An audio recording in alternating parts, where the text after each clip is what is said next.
لحظة وصول جثمان الفنان هاني شاكر إلى مطار القاهرة هي واحدة من أصعب اللحظات اللي ممكن يتعرض لها الإنسان.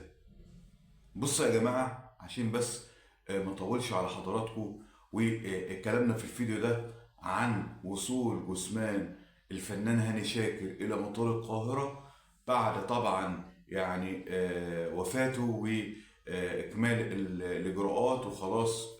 كل ده تم إن شاء الله على خير. كل التفاصيل دي هتعرفوها معانا في الفيديو ده، ولكن قبل ما ندخل في تفاصيل الفيديو أظن إن حضراتكم عرفتوا أنا طالب من حضراتكم إيه.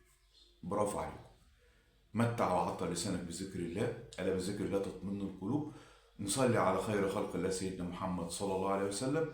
وكمان فضلا وليس أمرا، لايكك المحترم، اشتراكك اللذيذ، طبعا تفعيل زر الجرس عشان خاطر يوصل لحضرتك كل جديد، لان احنا القناة بتطلع خطوة خطوة. احنا ممكن انتوا شايفين التفاصيل والامور، وان احنا نجيب الجثمان وقت لما نزلت من المطار، وكل التفاصيل اللي انتوا بتدوروا عليها دي. لناس تقول لك ايه، فين زوجة الفنان هاشم، فين ما طلعتش. احنا يا جماعة بننقل لحضراتكم حصريات من خلال مواقع، من خلال قنوات، من خلال جرايد، ايه الكلام اللي بيتقال. ولكن لسه ما عندناش الاوبشن ان احنا نحط لحضراتكم الصور والكلام ده، ولكن في المستقبل ان شاء الله او في القادم ان شاء الله. بس وقفتكم معانا عشان خاطر نكبر القناه ويكون عندنا الميزه دي ان احنا نقدر نحط لحضراتكم التفاصيل دي. ولكن احنا بننقل لحضراتكم كل اللي احنا بنشوفه. انا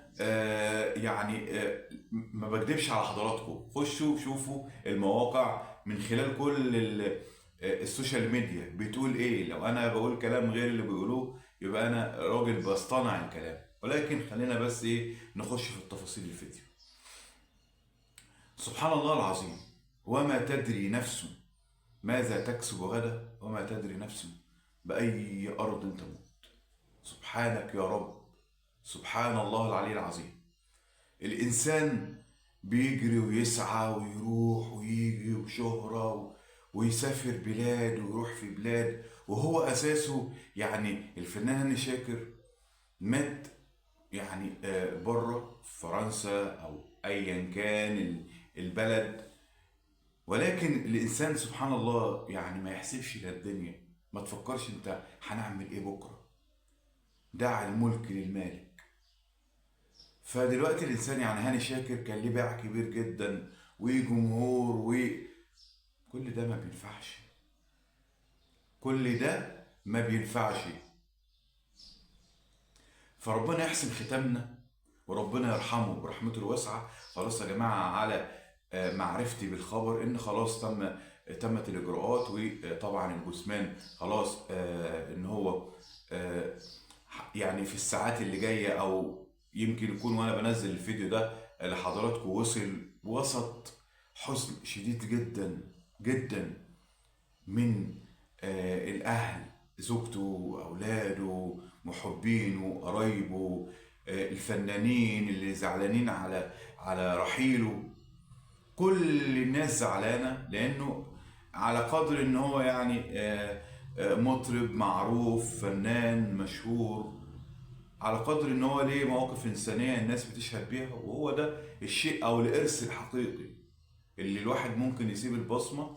هي دي ان احنا مش شرط ان انت تكون فنان وعندك باع جمهوري وعندك حاجات كتير جدا، ان هي دي ممكن لا هي لا هتشفع لك ابدا.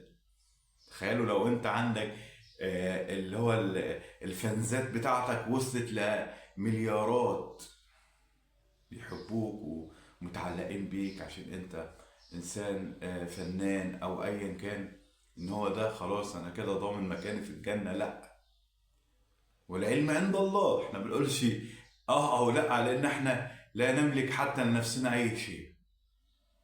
ولكن الحاجة الوحيدة الحلوة اللي هي ايه؟